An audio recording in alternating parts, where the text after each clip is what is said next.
Hi, நான் உங்களுடைய மாலா சுப்பிரமணியம் பேசுகிறேன். அதாவது மடப்புறம் காளியை பற்றி நான் நிறைய சொல்லியிருக்கேன்ப்பா. இப்போ கூட ஒரு மாமி ஃபோன் பண்ணால் 70 வயசு ஆகிடுது, அவங்க மடப்புறம் கோயில் போயிட்டு வந்தான்னு சொன்னேன் இல்லையா நான். அவங்க போயிட்டு வந்ததுக்கப்புறம் நன்னா இருக்கார் அப்படின்னு சொன்னேன். இப்போ இடையில அவளுக்கு ரொம்ப முடியாமல் போய் ஐசியூவில் இருந்தான். Is above 70 years actually. முடியாமல் இருந்தான்னு சொல்லி மாமி ரொம்ப வருத்தப்பட்டா. அதை இப்போ திருப்பி இன்றைக்கி ஃபோன் பண்ணா, மாமி ஐசியூவில் இருக்கார் மாமி, பிள்ளைகள் எல்லாம் வர சொல்லிட்டார், அங்கே ஊரில் இருந்து அவள்லாம் அப்ராட்டில் இருக்கா பண்ணுறக்கு, யூஎஸ்லேருந்து அங்கேருந்து வந்துட்டா மாமி, எல்லாருமே டாக்டர் வர சொல்லிட்டா, எனக்காக வேண்டிக்கோங்க, ரொம்ப வருத்தப்பட்டா. பட் இப்போ வந்துட்டு இன்றைக்கி திரும்பி ஃபோன் பண்ணி சொன்னால், மாமி நார்மல் வார்டுக்கு வந்துட்டார் மாமி, நான் திரும்பி அவரை அழைச்சிக்கிட்டு அந்த கோவிலுக்கு வரணுன்னா அவசரப்படாதீங்க, 2-3 மாதம் கழியட்டும், அவர் நல்லா செட்டில் ஆனோன்னா அவரை கூட்டிகிட்டு நீங்கள் வாங்க, இந்த வாட்டி நீங்கள் கோவிலுக்கு வரும்போது முடிஞ்சால் நானும் ஜாயின் பண்ணிக்கிறேன் உங்களோட அப்படின்னு சொல்லியிருக்கேன். மாமிக்கு ரொம்ப சந்தோஷம். இப்போ நார்மல் வார்டுக்கு வந்துட்டார் மாமி, நீங்கள் வேண்டிக்கோங்க அப்படின்னு சொன்னால். ஸோ எல்லாருமே வேண்டிக்கோங்க. இன்றைக்கி ஒருத்தர் கேட்டிருந்தாப்பா, நான் இந்த மந்திரத்தை வந்துட்டு சகல காரிய ஜெயப்பிரதே ஜெய ஜெயன்னு சொன்ன பற்றியெல்லாம் அந்த மந்திரத்தை நான் தூரமாக இருக்கேன் பீரியட்ஸோட சொல்லலாமா அப்படின்னு கேட்டார். பீரியட்ஸோட வந்துட்டு ஒரு சில மந்திரங்களை நாமாக்களை ஜபிச்சுக்கலாம், தப்பு கிடையாது. மந்திரம் வேறு, நாமாக்கள் வேறு இல்லையா.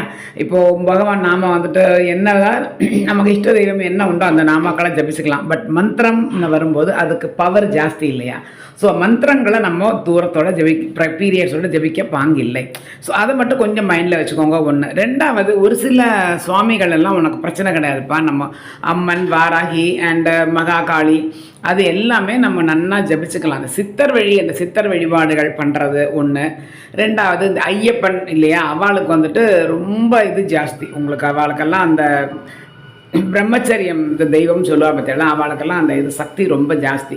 ஸோ அந்த மாதிரி இருக்கும் பொழுது நம்ம வந்துட்டு இந்த மாதிரி மந்திரங்களை நம்ம வந்துட்டு ஜபிக்க பாங்கில்லை. மந்திரத்துக்கு பவர் ஜாஸ்தி. ஸோ மந்திரம் வேற, நாமா வேற. நாமாக்களை நன்னா ஜபிச்சுக்கோங்க, ஒரு குத்தமும் இல்லை, புண்ணியம் வரும், பாவம் வராது. ஆனால் மந்திரங்களை நம்ம இந்த மாதிரி நேரத்தில் சேர்த்தோம்னா புண்ணியம் வராது, பாவம் வருவதற்கு வாய்ப்பு இருக்கின்றது.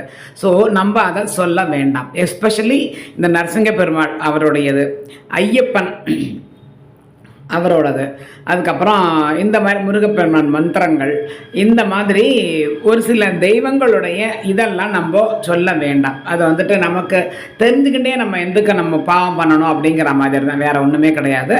நம்ம வந்து மகாபெரிவாள், நம்ம மகாபெரிவாள் நாமத்தெல்லாம் நன்னா ஜபிச்சுக்கலாம், குத்தம் கிடையாது அவள்கிட்ட நம்ம. பட் அந்த நேரத்தில் அந்த பூஜையோ அந்த விளக்கேற்றுறதோ அதெல்லாம் படாதுன்னு பார்ப்பத்தேலாம். அதே மாதிரி தான் இதுவும். உங்களுக்கு சிவன் நாமா சொல்லிக்கலாம், அம்பாள் வந்துட்டு தாராளமாக சொல்லிக்கலாம், அதனால் ஒரு குத்தமுமே கிடையாது. அம்மன் மாதிரி, அம்மா மாதிரி, ஸோ எல்லாம் பண்ணிக்கலாம். பட் இந்த நரசிங்க பெருமாள், இந்த ஐயப்பன், ஹனுமான், அவள்லாம் வந்து பிரம்மச்சரியம் இது இல்லையா. ஸோ அவள்லாம் நீங்கள் நம்ம அவள் நாமமே ஆக்சுவலி சொல்ல பாங்கில்லைம்பா. ஏன்னாக்கா இது ரொம்ப அவள்லாம் சக்தி உக்ரகம் ஜாஸ்தி அவளுக்கு. ஸோ அவள் நாமத்தையே சொல்லப்படாதும்பா. எஸ்பெஷலி இந்த மந்திரங்களை நீங்கள் பீரியட்ஸ் இருக்கும்போது அந்த 3 நாளைக்கு ஜெபிக்க வேண்டாம். குளிச்சாச்சு, பட் 4th டேவும் எனக்கு இருக்கும் அப்படின்னா அது வேறு விஷயம், நம்ம குளிச்சுடுறோம், அதனால் தப்பு கிடையாது. அப்போ நீங்கள் தாராளமாக ஜபிச்சுக்கலாம், புண்ணியம் உண்டு.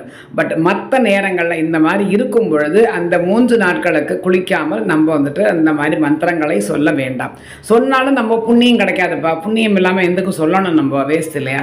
சரவண பாபான்னு சொல்லிக்கோங்க, அதெல்லாம் சொல்லிக்கலாம், புண்ணியம் உண்டு, நல்லது. மற்ற எல்லா நாமாவும் சொல்லிக்கோங்க, மந்திரங்களை சொல்ல வேண்டாம். அதனால தான் இப்போ ஒரு மாமிக்கு ஒருத்தர் கேட்டிருந்தா, ஆக்சுவலி இந்த மாதிரி மாமி நான் பீரியட்ஸாக இருக்கேன், இந்த நாமத்தை நான் சொல்லலாமா அப்படின்னு கேட்டிருந்தா. பட் இந்த ஒருவேளை இந்த டவுட் நிறைய பேருக்கு இருக்குமே அப்படிங்கிறதுக்காக தான் நான் இந்த வீடியோவை நான் போஸ்ட் பண்ணுறேன் ஆக்சுவலி. ஸோ அதனால் நம்ம இந்த மாதிரி நேரங்களில் மந்திரங்களை ஜபிக்க வேண்டாம், புண்ணியம் வராது. கண்டிப்பாக ஒன்று, பாவம் வருவதற்கு வாய்ப்பு இருக்கின்றது. எல்லோரும் நன்னா இருங்கோ, 1000 காலம் சந்தோஷமாக இருக்கும்.